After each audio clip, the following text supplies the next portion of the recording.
Hello, ഇന്ന് ചെയ്യാൻ പോകുന്നത് ഒരു ചെറിയൊരു ഷോപ്പിംഗ് വ്ളോഗാണേ. അപ്പോൾ ഞാൻ ഇതുവരെ വ്ളോഗൊന്നും ചെയ്തിട്ടില്ല. അപ്പോൾ ഇതെൻ്റെ ഫസ്റ്റ് വ്ളോഗാണ്. അപ്പോൾ എന്തെങ്കിലും കുഴപ്പമുണ്ടെങ്കിൽ അതെല്ലാം ക്ഷമിച്ച് ഒന്ന് സപ്പോർട്ട് ചെയ്യണേ. അപ്പോൾ നമ്മളിപ്പോൾ സൗദിയിൽ വന്നിട്ടുണ്ട്. നമ്മൾ നാട്ടിലായിരുന്നതുകൊണ്ട് തന്നെ ഇവിടെ കാര്യമായ വെപ്പും കുടിയൊന്നും ഇല്ലാത്തതുകൊണ്ട് വീട്ടിലെ സാധനങ്ങളൊക്കെ കുറവായിരുന്നു. അപ്പോൾ അതൊക്കെ വാങ്ങിക്കാമെന്ന് വിചാരിച്ച് നമ്മൾ നെസ്റ്റോയിലേക്ക് പോകുന്ന വ്ളോഗാണേ. അപ്പോൾ ആദ്യമൊക്കെ ഒരു കുഴപ്പമില്ലാതെ സ്മൂത്തായിട്ട് പോയിക്കൊണ്ടിരുന്ന വണ്ടി ഇടയ്ക്ക് വെച്ച് നല്ല സ്ലോയിലാണ് പോയത്. വേറെ ഒന്നുമല്ല, റോഡ് മുഴുവൻ നല്ല ബ്ലോക്കായിരുന്നു. അങ്ങനെ വണ്ടി വെല്ലെ ഇഴഞ്ഞ് നമ്മൾ അവിടെ എത്തിയപ്പോഴേക്കും ഒരു നേരമായിട്ടുണ്ടായിരുന്നു. ബ്ലോക്കും കാര്യങ്ങളും എല്ലാം കഴിഞ്ഞ് നമ്മളത് ഇവിടെ ഇപ്പോൾ നെസ്റ്റോയിലേക്ക് എത്തിയിട്ടുണ്ട്. അപ്പോൾ ഇവിടെയും നല്ല തിരക്കുണ്ടായിരുന്നു. അപ്പോൾ നമുക്ക് ഈ ഒരു ഫ്രണ്ടിൽ പാർക്കിംഗ് ഒന്നും കിട്ടിയില്ല. അങ്ങനെ പിന്നെ നമ്മൾ നേരെ ബേസ്മെൻറ്റിൽ പോയി അവിടെ വണ്ടി പാർക്ക് ചെയ്തതിന് ശേഷം നമ്മൾ അകത്തേക്ക് പോയി. ഇപ്പോൾ നാട്ടിലായിരുന്നത് കൊണ്ട് തന്നെ നെസ്റ്റോയിലേക്ക് വന്നിട്ട് കുറേ നാളായിരുന്നു. അങ്ങനെ ഒരു നീണ്ട ഇടവേളയ്ക്ക് ശേഷം നീണ്ട ഇടവേളയ്ക്ക് ശേഷം ഞങ്ങൾ വീണ്ടും നെസ്റ്റോയിലേക്ക് വന്നിട്ടുണ്ട്. അങ്ങനെ നമ്മളും നേരെ പോയി സാധനങ്ങൾ വാങ്ങിക്കാനുള്ള വണ്ടി എടുത്തുകൊണ്ട് നെസ്റ്റോയുടെ അകത്തേക്ക് കയറി. ഇതാരാ പുതിയൊരു വാച്ച്മാൻ? അങ്ങനെ ട്രോളി മാത്രം വെറുതെ ഉരുട്ടുണ്ടല്ലോ എന്ന് വിചാരിച്ച് കൂടെ ഉണ്ടായിരുന്ന കുഞ്ഞിപ്പാത്തുവിനെ എടുത്ത് ട്രോളിയിലേക്ക് ഇരുത്തി. ആഹാ, കൊള്ളാലോ നല്ല വണ്ടി. കുഞ്ഞിപ്പാത്തു അതിനകത്തിരുന്ന് ചുറ്റും ഇങ്ങനെ വീക്ഷിച്ചുകൊണ്ടിരുന്നു.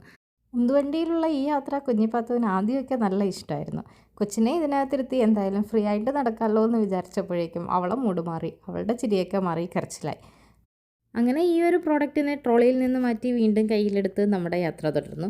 അങ്ങനെ നേരെ നമ്മൾ എത്തിയത് ഫ്രൂട്ട്സിൻ്റെയും വെജിറ്റബിൾസിൻ്റെയും സെക്ഷനിലാണ്. ആദ്യം നമ്മൾ കുറച്ച് വെജിറ്റബിൾസ് വാങ്ങിക്കാമെന്ന് വിചാരിച്ചു. എല്ലാം ഓരോ കിലോ പോന്നോട്ടെ എന്ന് പറഞ്ഞ് ഇവിടെ വെറുതെ നോക്കി നിൽക്കാൻ പറ്റത്തില്ല. ആവശ്യമുള്ള സാധനങ്ങൾ നമ്മൾ തന്നെ പറക്കിയെടുക്കണം. അങ്ങനെ ക്യാരറ്റ്, തേങ്ങ, മല്ലിയില, സവാള, തക്കാളി, പച്ചമുളക്, വെണ്ടയ്ക്ക മുതലായ വെജിറ്റബിൾസ് എടുത്ത് പിന്നെ നേരെ പോയത് ഫ്രൂട്ട്സ് എടുക്കാൻ വേണ്ടിയിട്ടായിരുന്നു. പിന്നെ ഇവിടെ നിന്ന് ഫ്രൂട്ട്സൊക്കെ നോക്കി നമുക്ക് ആവശ്യമുള്ള ഫ്രൂട്ട്സ് എല്ലാം പറക്കിയെടുക്കുന്നുണ്ടായിരുന്നു. അപ്പോഴാണ് അവിടെ നല്ല പ്ലം കണ്ടത്. അപ്പോൾ ഞാനും പ്ലം എടുക്കാമെന്ന് വിചാരിച്ചു. ഒരു പ്ലം എടുത്ത് കെട്ടിയവൻ്റെ കൈ കൊടുത്തപ്പോൾ അത് കൊള്ളത്തില്ല, എനിക്ക് പ്ലം നോക്കിയെടുക്കാനുള്ള ബുദ്ധിയില്ല എന്ന് പറഞ്ഞ് പുള്ളിക്കാരൻ അതിനെ പാടെ ഉപേക്ഷിച്ചു. പിന്നെ പുള്ളിക്കാരൻ ബുദ്ധി കൊണ്ട് പ്ലം എടുക്കുന്നത് കുറച്ച് നേരം നോക്കി നിന്നിട്ട് ഞാൻ അടുത്ത സാധനങ്ങൾ എടുക്കാനായിട്ട് അങ്ങോട്ട് പോയി. അങ്ങനെ ഇവിടുന്ന് ആവശ്യമുള്ള കുറച്ച് ഫ്രൂട്ട്സൊക്കെ വാങ്ങിയതിന് ശേഷം നമ്മൾ നേരെ പോയത് ബേബി സെക്ഷനിലേക്കായിരുന്നു. മോൻ കുറച്ച് വലുതായതിന് ശേഷം ഈ സെക്ഷനിലേക്കുള്ള ഞങ്ങളുടെ വരവ് തീരെ കുറവായിരുന്നു. പക്ഷേ ഇവിടെ വന്ന് ഒരുപാട് സാധനങ്ങൾ നോക്കിയെങ്കിലും ഈ ഒരു ഫീഡിംഗ് ബോട്ടിൽ മാത്രമേ ഞങ്ങൾ എടുത്തിട്ടുണ്ടായിരുന്നുള്ളൂ. അത് കഴിഞ്ഞ് നമുക്ക് വീട്ടിലത്തേക്കുള്ള സാധനങ്ങൾ വാങ്ങിക്കാൻ വേണ്ടി നേരെ പോയി.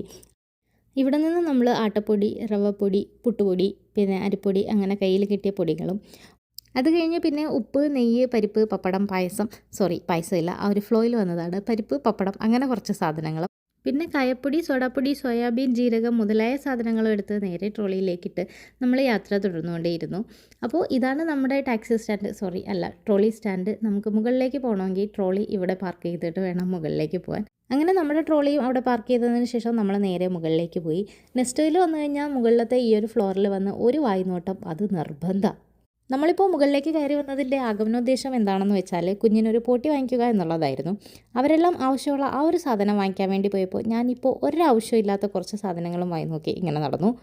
മുമ്പൊക്കെ കടകളിൽ പോകുമ്പോൾ വള, മാല, കമ്മൽ, ചെരുപ്പ്, സ്ലൈഡ് മുതലായ സാധനങ്ങൾ വാങ്ങി നോക്കിക്കൊണ്ടിരുന്ന ഞാൻ ഇപ്പോൾ കടകളിൽ പോകുമ്പോൾ ഇതുപോലുള്ള കലവും ചട്ടിയും പാത്രങ്ങളുമാണ് നോക്കിക്കൊണ്ടിരിക്കുന്നത്. അതെന്തുകൊണ്ടാണെന്ന് എനിക്കറിയില്ല. ഇതാണോ ആ തള്ള വൈബ്? അങ്ങനെ ഇപ്പോൾ ഒരാവശ്യമില്ലാത്ത കുറേ സാധനങ്ങളും വാങ്ങി നോക്കി അവിടെ നടന്നതിന് ശേഷം ഞാനും നേരെ അവരുടെ അടുത്തേക്ക് പോയി. അവരിപ്പോൾ എല്ലാം വാങ്ങിക്കഴിഞ്ഞിട്ടുണ്ടാവും എന്ന് വിചാരിച്ച് ചെന്ന് ഞാൻ കണ്ടത് അവിടെ പാവയെ കളിപ്പിച്ചുകൊണ്ടിരിക്കുന്ന രണ്ടുപേരെ ആയിരുന്നു. ഈ ഒരു കളി അധികം തുടരാൻ പറ്റത്തില്ല. തുടർന്ന് കഴിഞ്ഞാൽ വലിയ വില കൊടുക്കേണ്ടി വരും. അതായത് ഈ പാവയുടെ വില തന്നെ കൊടുക്കേണ്ടി വരും എന്ന് മനസ്സിലായത് കൊണ്ട് ഞാൻ അവരെയും വിളിച്ച് വന്ന സാധനം വാങ്ങിക്കാൻ പോയി. പോകുന്ന വഴിയിൽ ഒരു തസ്ബീയും വാങ്ങിയിട്ട് നമ്മൾ നേരെ വന്ന കാര്യം സാധിക്കാനായി കാര്യസാധ്യത്തിനുള്ള ഈ ഒരു സാധനം വാങ്ങിക്കാനായിട്ട് വന്നു. ആഹാ, എന്ത് രസം! പല നിറത്തിലും തരത്തിലും വിലയിലുമുള്ള പലതരം പോട്ടികൾ. അങ്ങനെ കുറേ നേരം എല്ലാ പോട്ടികളും നോക്കിയതിന് ശേഷം നമ്മൾ ഈ ഒരു നീല കളറ് പോട്ടി ഫിക്സ് ചെയ്തു. അവൾക്ക് വേണ്ടിയിട്ട് പോട്ടിയും കൂടി വാങ്ങിയപ്പോൾ കുഞ്ഞിപ്പാത്തുവിന് നല്ല സന്തോഷമായി. അങ്ങനെ പോട്ടി വാങ്ങിയ തീരുമാനത്തെ കുഞ്ഞിപ്പാത്തുവും കൈയടിച്ച് പാസ്സാക്കിയതോടുകൂടി നമ്മൾ അവിടെ നിന്ന് വീണ്ടും യാത്ര തുടർന്നു. അങ്ങനെ തിരിച്ചു പോകുന്ന വഴിയിൽ വീണ്ടും കുറേ സാധനങ്ങൾ കണ്ടപ്പോൾ എൻ്റെ ഉള്ളിലെ ആ വായി നോക്കി പിന്നെയും ഉണർന്നു. അങ്ങനെ അവിടെ കണ്ട കുറച്ച് തുണിയും മണിയും സാധനങ്ങളും വായി നോക്കിക്കൊണ്ട് നിന്നപ്പോൾ എൻ്റെ കെട്ടിയവൻ എന്നോട് പറഞ്ഞു, നീ അവിടെ നിന്നോ, ഞങ്ങളിതാ പോവാണെന്ന്. ഇനി എന്നെ ഇവിടെ ഉപേക്ഷിച്ച് പോയാലോ എന്ന് വിചാരിച്ച് ഞാനും അവരുടെ കൂടെ സ്പീഡിന് പോയപ്പോൾ വീണ്ടും പാത്രങ്ങൾ. ഇത് സമ്മതിക്കില്ല. ഇനി ഇവിടെ നിന്നാൽ ശരിയാവില്ല എന്ന് വിചാരിച്ച് ഞാനും താഴേക്കുള്ള വണ്ടി പിടിച്ചു. അങ്ങനെ താഴെ നമ്മുടെ ട്രോളി സ്റ്റാൻഡിലെത്തിയപ്പോൾ അതിനടുത്തായിട്ട് ഇരിക്കുന്നു നമ്മുടെ ട്രെൻഡിങ് ചോക്ലേറ്റ്സ്. ഈ ജീവിതത്തിൽ ഇതുവരെ ഇത് കഴിച്ചിട്ടില്ലാത്തത് കൊണ്ട് ഒന്ന് ട്രൈ ചെയ്യാൻ തന്നെ തീരുമാനിച്ചു. അങ്ങനെ ഒരു മാംഗോ കുനാഫയും ഒരു പിസ്താഷ്യോ കുനാഫയും എടുത്തു. അത് എടുത്തിട്ട് വന്നപ്പോൾ ഇവിടെ അതിൻ്റെ തന്നെ വേറൊരു പാക്ക് ഇരിക്കുന്നുണ്ടായിരുന്നു. അപ്പോൾ ഇതായിരിക്കും കുറച്ചുകൂടി നല്ലതെന്ന് വിചാരിച്ച് ആദ്യം എടുത്ത ഗ്രീൻ പാക്കറ്റിനെ അവിടെ ഉപേക്ഷിച്ച് ഈ ഒരു സാധനം എടുത്ത് ട്രോളിയിലേക്കിട്ട് ഞങ്ങൾ വീണ്ടും അത്യാവശ്യം നല്ല ചൂടുള്ള സമയമായിരുന്നു. അതുകൊണ്ട് തന്നെ നമ്മളൊരു തണുത്ത ജ്യൂസും നല്ല ചൂട് സ്നാക്സും വാങ്ങിക്കാമെന്ന് വിചാരിച്ചു. അങ്ങനെ ഞാനതൊക്കെ നോക്കിക്കൊണ്ടിരുന്നപ്പോൾ എൻ്റെ മോൻ പറഞ്ഞു അവന് വട വേണ്ട, അവന് ബർഗർ മതി പോലും. പിന്നെ അവൻ വലിയൊരു പരിഷ്കാരി. അങ്ങനെ അവൻ ആ ഒരു ബർഗർ വാങ്ങിക്കൊടുത്തു. പോകുന്ന വഴിയിൽ ഒരു ബ്രെഡും എടുത്ത് ട്രോളിയിലേക്കിട്ട് എൻ്റെ കെട്ടിയോൻ നേരെ ബില്ലടയ്ക്കാൻ പോയി. സാധനങ്ങൾ വാങ്ങിക്കുന്ന കാര്യത്തിലുള്ള താല്പര്യം ബില്ലടയ്ക്കുന്ന കാര്യത്തിലില്ലാത്തത് കൊണ്ട് കെട്ടിയോൻ ബില്ലടയ്ക്കുന്ന സമയത്ത് ഞാൻ നേരെ കുഞ്ഞുങ്ങളെയും കൊണ്ട് പുറത്തേക്ക് ഇറങ്ങി. അങ്ങനെ പുറത്തു വന്ന കുഞ്ഞിപ്പാത്തു അവളുടെ തന്നെ സ്വന്തം കലാരൂപമായ കൈകൊട്ടിക്കളി പ്രാക്ടീസ് ചെയ്തുകൊണ്ടിരിക്കുന്നതിനിടയിലാണ് അവൾ ആ കാഴ്ച കണ്ടത്. അടുത്ത ട്രെൻഡിങ് ഐറ്റം കണ്ണാടിക്കൂട്ടിനുള്ളിലെ ലബൂബു. ഇത് ലബൂബു ആണ്, ട്രെൻഡിങ് ആണെന്നൊന്നും പുള്ളിക്കാരിക്ക് അറിയത്തില്ലല്ലോ. അവൾ നോക്കുമ്പോൾ കൂട്ടിൽ കിടക്കുന്ന ഒരു പാവ. ഇതിനെ എടുക്കാനായിട്ട് അവൾ നല്ലതുപോലെ ട്രൈ ചെയ്യുന്നുണ്ടായിരുന്നു. എന്നാൽ അതിൻ്റെ പാവയുടെ വില കണ്ടപ്പോൾ ഇതിനെ അധികം പ്രോത്സാഹിപ്പിക്കേണ്ടെന്ന് വിചാരിച്ച് ഞാൻ അവളുടെ ശ്രദ്ധ മാറ്റാൻ വേണ്ടി അടുത്ത ചില്ലുകൂട്ടിനടുത്തേക്ക് കൊണ്ടുപോയിട്ടുണ്ടായിരുന്നു. ഒന്നും വിട്ടുകൊടുക്കാനുള്ള ഉദ്ദേശം പുള്ളിക്കാരിക്ക് ഉണ്ടായിരുന്നില്ല. ലബൂബു കിട്ടിയില്ല, മുട്ടായെങ്കിലും കിട്ടിക്കൊണ്ടേന്ന് വിചാരിച്ച് പുള്ളിക്കാരി അതെടുക്കാനുള്ള ശ്രമങ്ങൾ തുടർന്നുകൊണ്ടേയിരുന്നു. അതൊന്നും എടുക്കാനായി അവൾ പല വഴിയും നോക്കുന്നുണ്ടായിരുന്നു. തട്ടി നോക്കി, പിച്ചി നോക്കി, മാന്തി നോക്കി, എന്നിട്ടും കിട്ടുന്നില്ല എന്ന് വന്നപ്പോൾ സ്വന്തം തല വെച്ച് ഇടിച്ചു പൊട്ടിക്കാനൊക്കെ നോക്കുന്നുണ്ടായിരുന്നു. നമ്മളെ കൊണ്ട് പറ്റും, നമ്മളെ കൊണ്ടേ പറ്റൂ. നിസ്സാരം നമ്മളെ കൊണ്ട് പറ്റും, നമ്മളെ കൊണ്ടേ പറ്റൂ.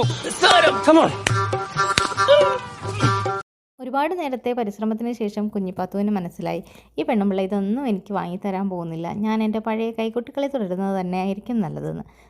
അങ്ങനെ നമ്മുടെ കുഞ്ഞിപ്പാത്തുവിൻ്റെ കലാപരിപാടികൾ അവിടെ തുടർന്നുകൊണ്ടിരുന്ന സമയത്താണ് നമ്മുടെ ബില്ല് ചെയ്ത സാധനങ്ങളും കൊണ്ട് കെട്ടിയവൻ അങ്ങോട്ടേക്ക് വന്നത്. സാധനങ്ങളുടെ ബില്ലടയ്ക്കാൻ ഞാൻ സഹായിച്ചിട്ടുണ്ടായിരുന്നില്ലെങ്കിലും ആ ട്രോളി തള്ളാൻ ഞാനൊരു കൈ സഹായിച്ചിട്ടുണ്ടായിരുന്നു. അല്ലെങ്കിലും പണ്ടേ തള്ളൽ എനിക്കൊരു വീക്ക്നെസ്സാണ്. അങ്ങനെ വാങ്ങിയ സാധനങ്ങളെല്ലാം വണ്ടിയിലേക്ക് വാരിപ്പറക്കി ഇട്ടിട്ട് നമ്മൾ അവിടെ നിന്ന് വീട്ടിലേക്ക് പോയി. അപ്പോൾ ഇത്രയേ ഉള്ളൂ. ഇത് നമ്മുടെ ഫസ്റ്റ് വ്ളോഗായിരുന്നു. അപ്പോൾ താങ്ക് യു.